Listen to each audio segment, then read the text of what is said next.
Good afternoon. First of all, I'd like to thank Omar for inviting me out here to Beirut. It's my first time here, and so far it seems to be a wonderful city. And I know it's a bit hot and we're running a bit late today, so if there's a lot of detailed questions, feel free to hit me up after the speech. But conceptually, what I'd like to talk about is what we term Authentication 2.0, or user-generated security. Up to now, most security has been on a command and control basis, issued centrally from the corporation to the end user, or from the institution to the end user. Now we have to start to move beyond that paradigm. So traditionally, when we think of digital security, the first thing that comes to mind is HTTPS. Well, some of the HTTPS protocols algorithms have already been cracked, including MD5. So if you're going to use a cipher, you should try to use something stronger than MD5. Some of the browsers automatically may go down to the lower HTTPS secure channel. So HTTPS isn't something we can rely on forever. And we're going to go into some of the potential pitfalls and dangers for it. But HTTPS is normally what we consider the golden standard for security, and that's already been compromised. In fact, you might have read about the Dutch government this summer reissuing all the certificates for their HTTPS as DigiNotar was cracked, a Vasco company. So HTTPS moving forward is not something we can rely on as a sole premise for our security. Well, we've also made the life of hackers and all those out there to try to social engineer much, much easier. All our credentials are now public. Most people have multiple identities on the web, including Facebook, including LinkedIn, MySpace, and a whole host of other ways of finding our information, which allows them to reverse engineer and to crack our online banking or our other transactions. So we made their lives much, much, much easier.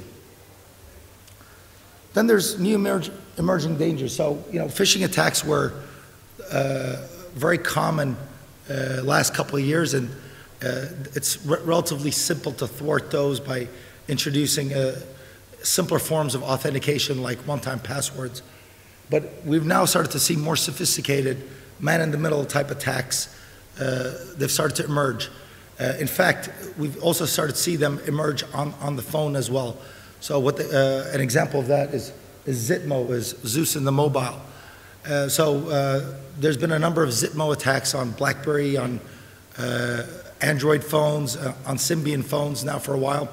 A lot of people who think their iPhones are secure, well, rest assured, you can jailbreak your iPhone, and in that case, the browser is the attack vector, and there's no reason why a hacker would not try to have you come to their incoming URL, or through even an ad that you click on, and then take ownership of your iPhone as well. So the iPhone is relatively safer, but it doesn't mean it's safe. And these type of attacks, as the years go by, they get cheaper and they turn into a commodity. So that's one of the things that you always have to think about when it comes to attacks. Zero-day vulnerabilities are relatively expensive. It takes a lot of know-how, but the minute it's made public, everyone can use that to attack. In fact, a lot of hacking tools and methodologies of conducting fraud are open source, and you can go find them. So what do a lot of companies do? It's the easy way. They start to use out-of-band SMS or text-based two-factor authentication. Well, that's actually has a lot of benefits. It's easy to deploy. It's mass market. We all have a cell phone. The thing is, it doesn't go over a secure channel, so SMS is not secure at all. It's very easy to sniff into. Then there's also applications that relay that information back to a central server. So there's been a number of such Trojans residing on phones, including SpyEye.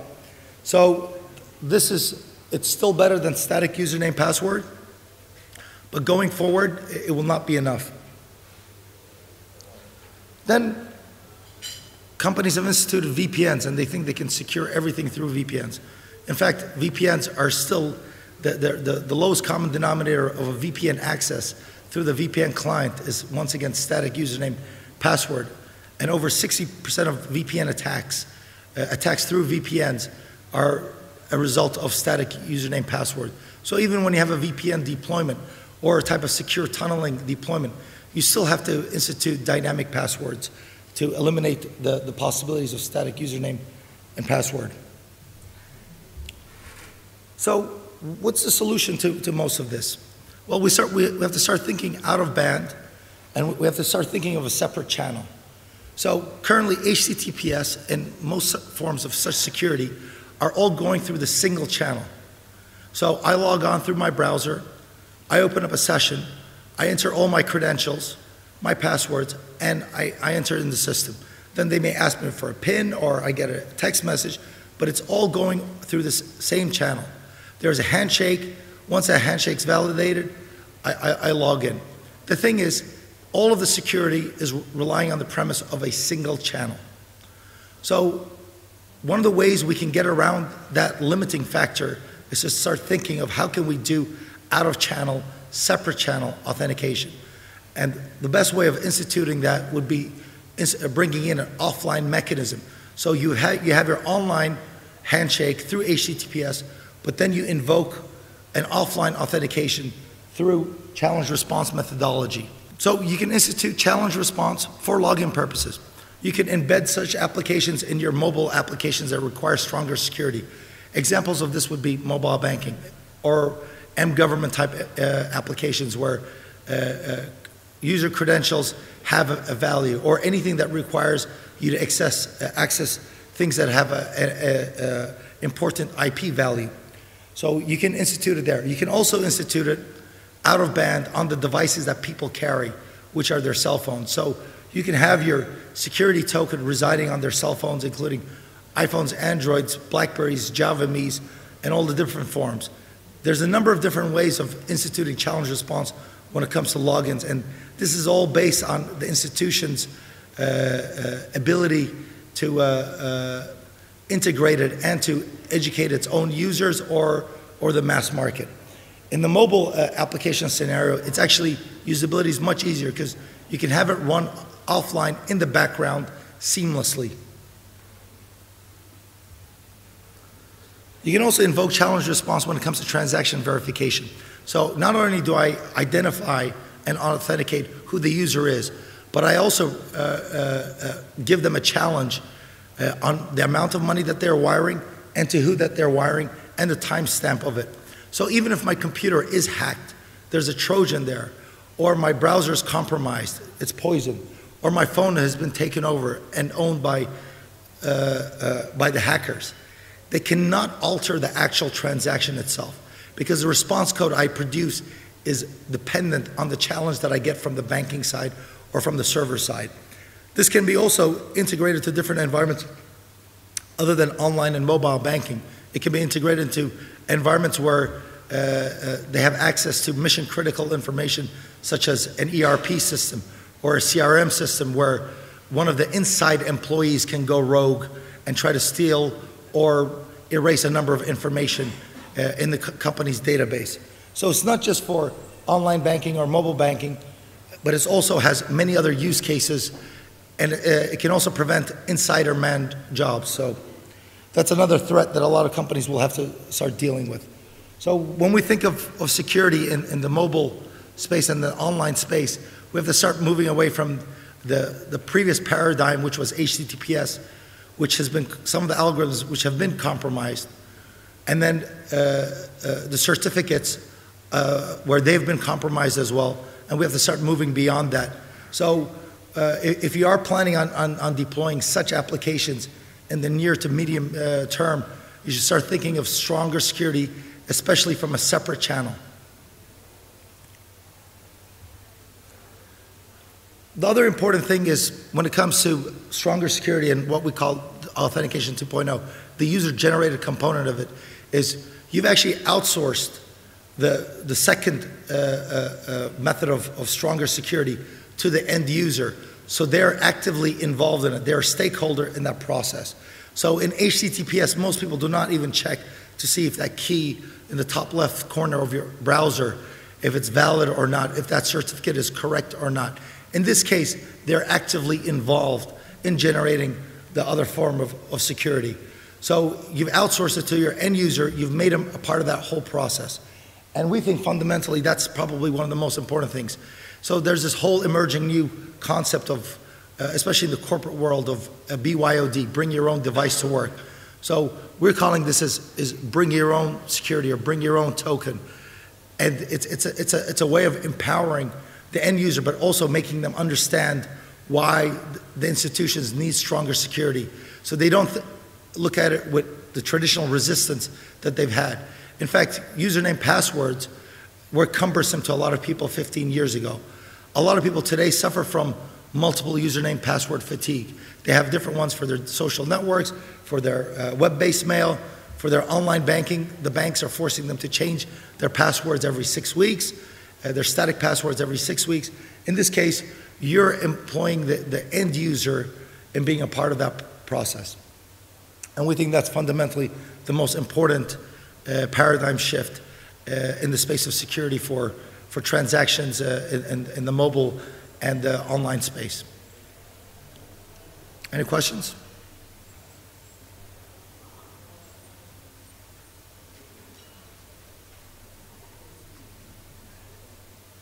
We're all secure? We can go home and sleep safe and sound?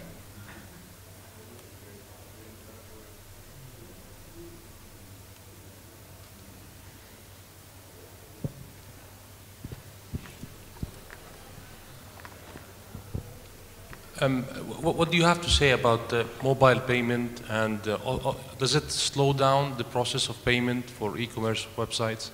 Sometimes when you have to authenticate and wait for that PIN code and then put it up. Okay, there are better solutions, sorry. So in a traditional HTTPS scenario, you have a handshake, which is why certain companies where speed is relatively important did not institute HTTPS. Including your Google searches, including Facebook until recently, until programs like Firesheet were made available to show the world how easy it is to hack into people's systems and to even write commentary on their walls, on their Facebook walls, and other types of social networks, or hacking into their web-based email. I'm sure you have friends who've been victims of such attacks who will say, you know, those emails that you're getting from me, I didn't send them. It's actually, I have no idea who sent them. So a lot of people actually are aware that they are living in a Hobbesian digital world where your lifespan's short, nasty, and it's brutish. So they are aware of it, and they are slowly becoming more aware that they do need stronger security. But at the same time, there's a trade-off, historical trade-off of usability with security. So during the handshake, it does slow down, especially on some edge or slower 3G networks. That latency is noticeable by the end user. So that's one of the reasons why certain mobile applications, for example, did not institute HTTPS even. So there's a business decision for that, but do they put their end users at risk? Do they have a big PR scandals afterwards? For example, what Pass suffered just recently, stealing everyone's contact book. It was a huge PR nightmare for them, and there's been a number of such incidents. So the issue is, do I build up lots of users and then have a big PR mess on my hands? Or can I still build lots of users, but still have a little bit more security? Now there's certain other things. You don't necessarily have to use HTTPS. You could use your own private key cryptography instead of a public key. Then it's almost as fast as HTTP. Because in that case, the handshake is not between the certificate authorities and your application. So there are ways of actually having stronger SSL without having the slowness of traditional HTTPS. So there are some ways around that.